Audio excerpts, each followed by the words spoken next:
Today, there's a reunion being held at a local high-end restaurant to celebrate the 60th birthdays of my classmates. I was having a great time catching up with friends I hadn't seen in a while. Then, one of the classmates, called Jack, raised his voice. "Those living off pensions and broke can just leave." Jack was glaring at me. The friends around us looked surprised, but I wasn't shocked at all. Jack has always been the type to act this way towards those he considers beneath him. At that moment, classmates who attended the reunion said to him, "Hey, how could you not know?" Jack then turned pale. "My name is Daniel, and I'm 61 years old. I live with my wife and our son, who has already become independent. Our son lives alone, so it's just my wife and me at home. I retired from my company at 60 and moved back to the countryside where I was born and raised. Despite my son's objections, saying the city is more convenient for old age, my wife and I moved into this house left by my parents. Having been raised in the countryside, city life never suited me. On sunny days, I till the land and grow crops. On rainy days, I read at home.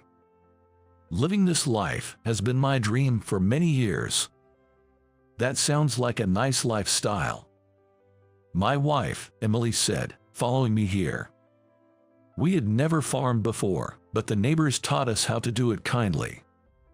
Among them, our neighbor George was especially kind. George, too, lives with his wife and is one of those who moved to the countryside after turning 60. Tomatoes don't like too much water, so don't water them too much." "Is that so?" For us, who knew nothing, every day was a continuous learning process. Emily, who was raised in the city, thought it would be hard to live here, but she ended up liking this lifestyle too. One day, George took me and Emily to a place. It was the local community center of this countryside town. Being in the countryside, it's important to participate in the community to interact with the neighbors, George taught us. Having lived in the city for about 43 years since leaving this countryside at 18, my wife and I had a life unfamiliar with neighborhood interactions, so it was refreshing. When we arrived at the community center, George urged us to go inside. Inside, several community members were already seated. Everyone looked at us, the newcomers, all at once. Emily whispered, "Is it okay for us to enter? It's kind of nerve-wracking," and grabbed my arm. I reassured her, "It's fine. This is the countryside where I grew up," and we went in together.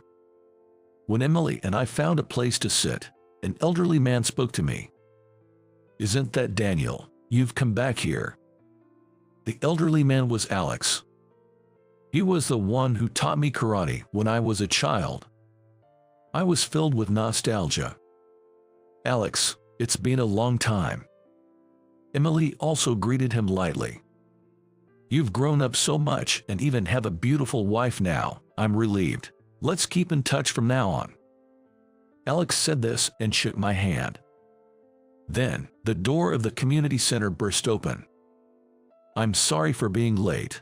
I was caught up with work." It was Jack. Seeing me seated, Jack looked surprised. I never expected to encounter Jack again, and I was so shocked that I lost my words. "What, you came back here?" Jack sneered as he looked at me. Feeling unsure how to respond, I honestly said, "I've retired and moved back here to celebrate turning 60. Are you a local resident, Jack?" Jack snorted in disdain. "I'm still actively working and even serving as the leader of the community. Unlike you, I'm not useless." Jack made a condescending remark. "Jack is the leader of this community. No way." I couldn't believe Jack's words. And Jack's rude attitude didn't stop. "So, you're living off a pension? Hey, are you too poor to even pay the community fees?" Emily was taken aback by Jack's words, her eyes wide. The other residents seemed shocked as well. Jack has always been like this. His parents worked in the city, so compared to the rest of his classmates, he lived a more affluent life. As a result, the clothes he wore and the things he had were always new, drawing everyone's attention. Moreover, he always flaunted them, looking down on me who only wore hand-me-downs from my brother. "You're always wearing rag clothes. So lame. Don't you have anything better to wear, you poor thing? Stay away from me." Jack always called me poor and excluded me from the group. Each time, it hurt my heart. Wanting to avoid further hurt, I started avoiding Jack, but he kept picking on me. "Hey, don't ignore me. You've got some nerve to ignore me like this." Jack was extremely arrogant. Reaching my limit, I raised my voice at Jack during our middle school graduation. "Cut it out, will you? Why are you so mean to me?" Then, Jack laughed and said, "I just hate poor people."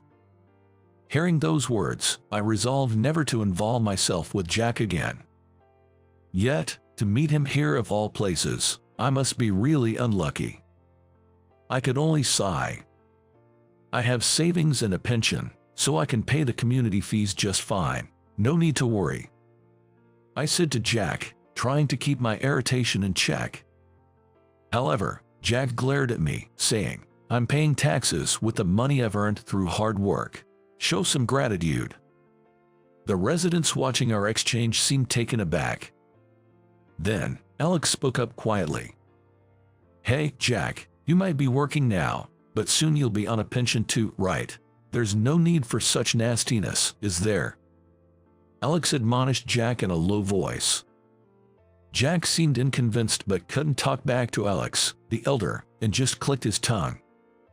"Daniel, just don't cause any trouble for everyone in the community. You're just a high school graduate and incompetent." "There's no way I'd cause trouble. Even if I'm just a high school graduate, I'll do my part properly." I felt my body trembling with anger. Why has Jack always been so mean-spirited? Emily beside me was completely looking down. Ignoring my irritation, Jack stepped forward to speak. "Today, we need to decide who will be in charge of cleaning the park tomorrow." Jack made an unbelievable statement. Usually, we ask people to clean in turns, but this time, I thought we'd ask those who are free because they're living off pensions. The community center buzzed with whispers. In this rural town, many residents live on pensions.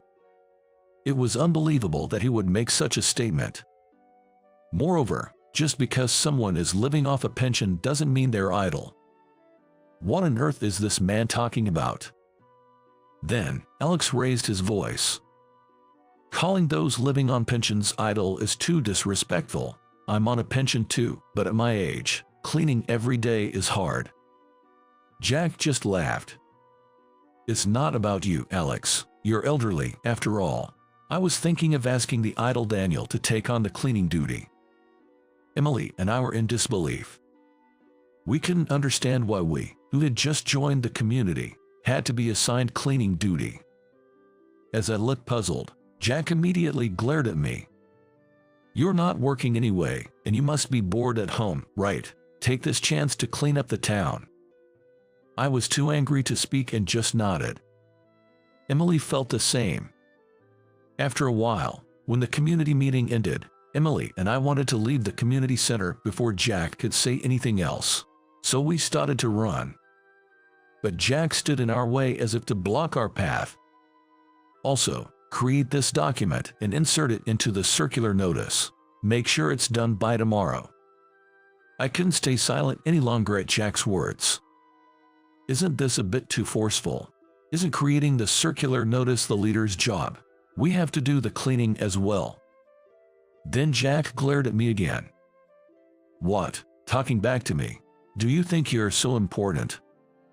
Jack crossed his arms and raised his voice. I raised my voice too, not wanting to be outdone. "Aren't we ex-classmates? There's no superior or inferior among us." "What are you talking about? I graduated from a prestigious university and am now a manager at a major company. On the other hand, you're unemployed and living on a pension. There's a world of difference between you and me. Don't lump us together." Jack seemed determined to treat me as an unemployed pauper. My second life in the countryside, which I had looked forward to, was ruined because of Jack. Without saying anything, Emily took the circular notice documents and said, "Let's go home quickly." I ignored Jack and went home. Upon arriving home, Emily started to get angry. "What is Jack so rude? Saying you're incompetent, living off a pension, and poor. How could he say such things?" I was surprised. Emily is usually gentle and rarely gets angry. "I'm sorry for making you feel uncomfortable." When I apologized, Emily shook her head. "You didn't do anything wrong. Let's enjoy living in the countryside together." Emily comforted me. From the next day, we were busy with community activities. After breakfast, Emily and I arrived at the designated park. This park is the largest in the countryside, even including a sports ground. Are we supposed to clean this huge park, just the two of us? Surprised, I started cleaning with Emily. Initially, I was irritated by Jack's high-handed attitude, but as I cleaned, I felt refreshed, as if my mind was being cleansed. While we were quietly picking up trash, George came in his jogging suit. "I'll help out. Usually, more people clean this park, so it will take a lot of time with just the two of you." Saying that, George started putting trash into the garbage bag. "George, thank you so much. We really appreciate it." Emily and I were touched by George's kindness. Then, Alex came along, saying, "I don't know if an old man like me will be of much use, but I can at least pick up trash." "Thank you." As the four of us picked up trash, Jack became the topic of conversation. I always knew he had a bad attitude, but to be that bad is just hopeless. "Exactly. He's too rude to you, Daniel." Both seemed unable to forgive Jack's disrespectful behavior. Even when electing the leader, he nominated himself but doesn't participate in any community events because they're a hassle. And to make demeaning remarks about those living on pensions is unforgivable. Don't you have anything to say about it? Alex looked at me. I laughed and said, "Jack has always been like that, so I'm used to it by now." It seemed like Alex and George were surprised by my words. Thanks to the help of our two friends, we were able to finish much earlier than planned. "Thank you so much. It's all clean now because of you two. Would you like to come over for some coffee as a thank you?" Emily said, and both nodded happily. We arrived home and served coffee and sweets on the porch. Alex and George enjoyed the treats with relish. I loved these leisurely moments in the countryside. Sitting on the porch always brought back old memories. Alex, with a smile, asked me, "Daniel, what made you decide to come back here?" I had been working in the city ever since graduating from high school and was mentally and physically exhausted. I had made up my mind to move to the countryside once I retired. Fortunately, Emily agreed with me, so here we are, I replied. George nodded and added, "I came here for the exact same reasons as you, Daniel. This place has charms that the city lacks." We four were having a great time. However, at that moment, we spotted Jack walking down the street in front of our house. I almost dropped my coffee in surprise. The four of us fell silent and looked down. We could roughly guess what Jack would say if our eyes met. But the next moment, Jack looked at us and laughed. "What's this? A gathering of pensioners?" We pretended not to hear Jack's voice and ignored him. Then, Jack got angry. "Are you ignoring the words of the community leader? Living off people's taxes and still acting like this? That's why I can't stand poor people." At Jack's words, George's face turned red with anger. "We've paid our taxes too in the past. How can you speak like that? Who do you think you are, Jack?" Alex and I tried desperately to calm George down, but his anger didn't subside. Jack, too, was shaking with rage. "As a community leader, I'm working for this countryside. You have no right to criticize me. If you're so upset, try working at a major company like I do." Jack left in anger. Jack really thinks highly of himself, doesn't he? It's truly unpleasant, Emily remarked. George, it's best not to mind Jack. He's always been like that. Worrying about him is a waste of time and energy, I advised. George nodded at my words, but he seemed disheartened. For a while, we didn't encounter Jack, and peaceful days continued. Emily and I, along with creating the circular notice documents, gardening, and having coffee with George and his wife, were enjoying our time.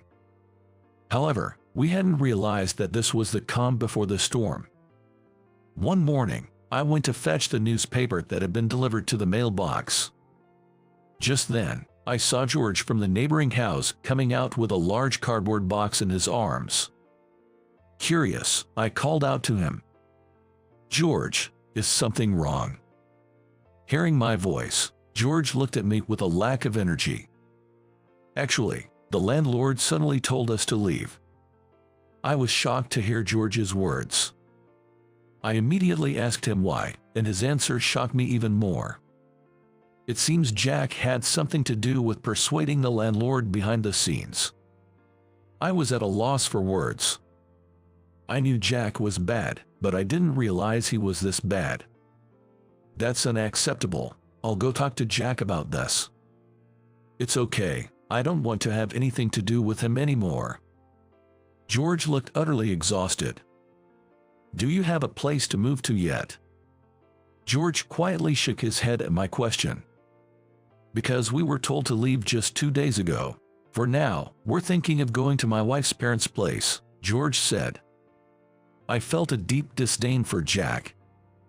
Jack is not human. I was infuriated beyond words. After that, George and his wife drove away in a small truck. I stood there, rooted to the spot until the truck was out of sight. Worried that I hadn't returned after going out to get the newspaper, Emily came outside. When I told her about George, her eyes widened in shock. I can't believe it. Exactly.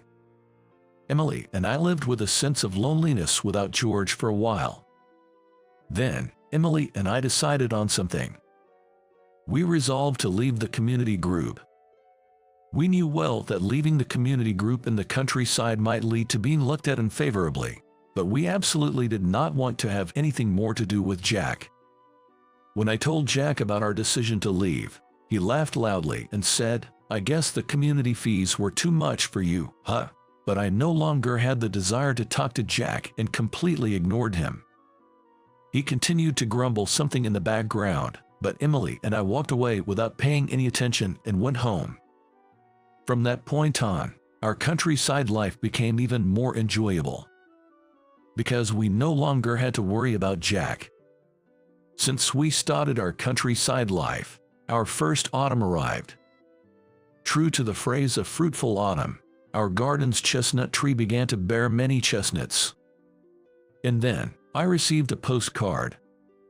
The postcard was inscribed with an announcement for a middle school reunion. Additionally, it mentioned a celebration of our 60th birthdays. Emily peered over and said, the venue is a high-end restaurant. How lovely, but honestly, I wasn't keen on going. Because I thought Jack would likely attend the reunion. However, Emily told me, we don't know how many more chances we'll get to meet our classmates. Just ignore Jack and go. Considering we were all past our 60th birthdays, I thought Emily was right. I decided to attend. On the day of the reunion, I changed into the clothes Emily had prepared for me. Having Emily pick out my suits since my working days, this familiar scene made my heart flutter. Emily smiled at me and said, I hope your reunion with your classmates will be a joyful time. I put on my shoes and left the house. I felt a bit awkward in my seldom worn suit, but I was looking forward to meeting my classmates. I took the bus and got off near the high-end restaurant, then walked the rest of the way. The restaurant had an imposing gate, and I felt a bit nervous entering. I was led to a room at the back, where several classmates were already chatting. The table was set with a lavish course meal that all looked delicious. I looked around. Jack hadn't arrived yet. I hoped it would stay peaceful if Jack didn't show up. As I took my seat, my classmates started talking to me nostalgically. "It's been so long. You've completely turned into an old man." That's true for both of us, isn't it? We enjoyed light-hearted conversations, feeling as if we had returned to our middle school days. When I mentioned that I had retired, my classmates looked at me with envy. "Retired? I envy you. I'm planning to work until I'm 70. I've been working for 43 years, so I'm just tired now." "Daniel, you were always the hardest worker among us." While I was enjoying the conversation with my classmates, the room door swung open and Jack walked in. Jack was dressed in a fine suit. Seeing me seated, Jack clearly had a puzzled look on his face. Surprisingly, he chose to sit right across from me. "Who invited Daniel here? He's living off his pension and doesn't have money. The courses here are expensive." The classmates thought Jack was joking and laughed. However, I couldn't stand Jack belittling me at this joyous occasion. "Hey, Jack, it's a day of celebration, so let's not spoil the mood with such comments, all right?" Hearing my words, Jack burst out laughing. "What are you talking about? Your mere presence here is ruining the atmosphere." The classmates suddenly fell silent. They must have realized Jack wasn't joking. One classmate, unable to watch anymore, told Jack, "What are you saying, Jack? Let's just have a good time." But Jack seemed displeased with my earlier comment and kept making snide remarks towards me. "You know the saying, no rest for the poor. There are companies that would hire you even after 60, so go work." Every time Jack made a snide remark, the room fell silent, and an uneasy atmosphere prevailed. I had reached my limit. Enough. Today is supposed to be a joyous occasion where we classmates reunite. If all you can do is judge me, then leave. Jack's face turned red with anger upon hearing my words.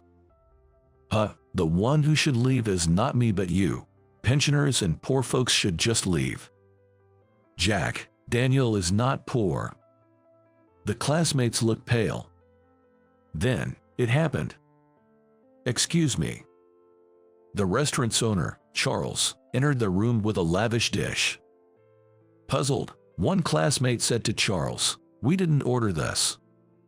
Charles, looking at me, said, "Daniel has been a great help to us, so this is just a small token of our appreciation." Seeing Charles's face, I said, "Charles, you've already thanked me more than enough, and you don't have to worry about it anymore." But Charles shook his head.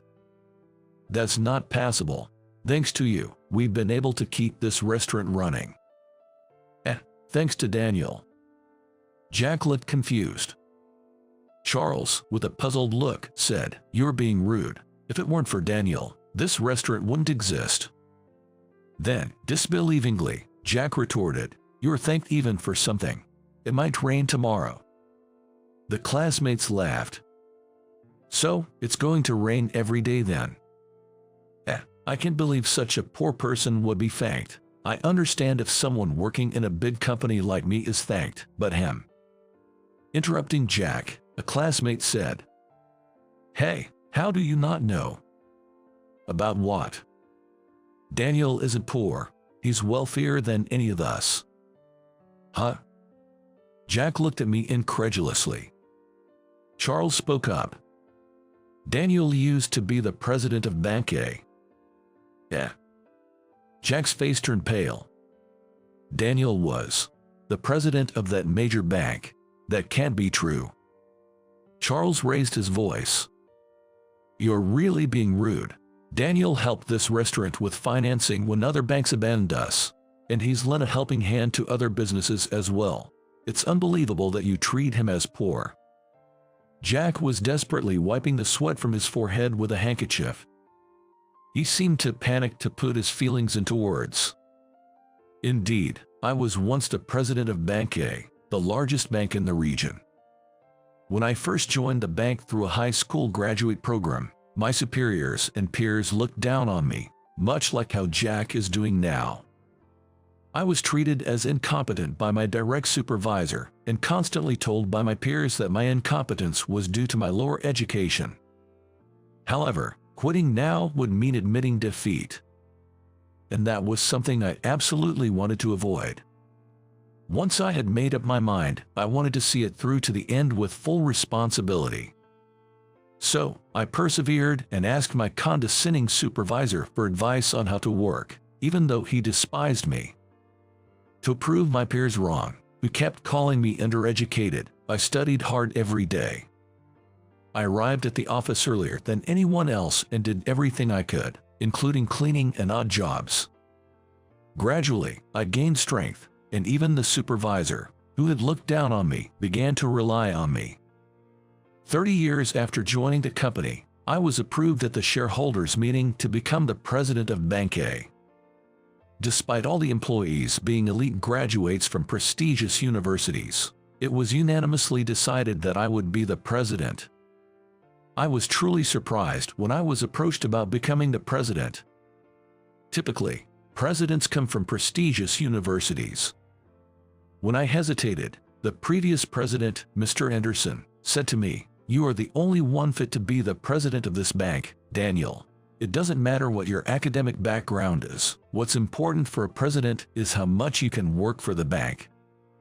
Hearing these words made me truly happy. It felt like my efforts up until now were being recognized. I dedicated myself to my work, keeping Mr. Anderson's words close to my heart. The bank thrives thanks to the people and companies in the community. Therefore, I wanted to be of some help to them. I actively participated in loan discussions, which presidents usually do not attend, and provided loans to struggling businesses and residents. The companies I loaned to became more profitable and deposited significant amounts of money in Bank A. Thanks to this, Bank A grew even larger. People who received loans thanked me with tears in their eyes, and when they ran into me on the street, they thanked me with a smile. This alone made me proud of my work. I was indeed the president of Bank A, but that's all in the past. I have no intention of boasting about it now, I said. My classmates applauded my words. Then, one of them said, "Isn't Jack's company in partnership with Bank A? It would be wise not to be disrespectful to Daniel anymore." Jack's face turned even paler. At that moment, Jack's phone rang loudly. With a feeble voice, Jack answered the phone. "Hello, what do you mean? I'm being demoted." Jack was thrown into a panic. The classmates watching nearby wondered what was happening as they looked at Jack. After hanging up, Jack looked at me and started to apologize. "Daniel, I was wrong in everything I said and did. Please forgive me." "Jack, it's too late now. No matter how much you apologize, the hurt you caused me remains," I replied. No way. The reason Jack apologized to me was probably because I had inadvertently discussed Jack's behavior with President Johnson of his company during a drinking party. During my time as president, I had provided a significant loan to Jack's company. Since then, I had become drinking buddies with Mr. Johnson. When I discussed Jack's lack of common sense with Mr. Johnson, he clearly looked perplexed. He was angry, saying that he didn't need such an employee in his company. The call Jack received was probably from Mr. Johnson, informing him of his demotion. Afterward, Jack quietly despaired, seemingly unable to hear anyone else. The classmates I hadn't seen in a long time were just as they had always been, and we had a great time together. The day after the reunion, I went outside to do some morning exercises. There was Jack, coming to apologize. Both Emily and I were so surprised that we were at a loss for words. "Please, can you ask Mr. Johnson of my company not to demote me? I've worked hard for the company. Being demoted at this age is just too harsh." As I struggled to respond, my neighbor, George, shouted out. Jack looked at George as if he had seen a ghost. "Hey, cut it out. You've been terrible to Daniel all this time, and it's too late to start acting differently now. Why are you even here? Weren't you told by the landlord to leave? Jack is bewildered.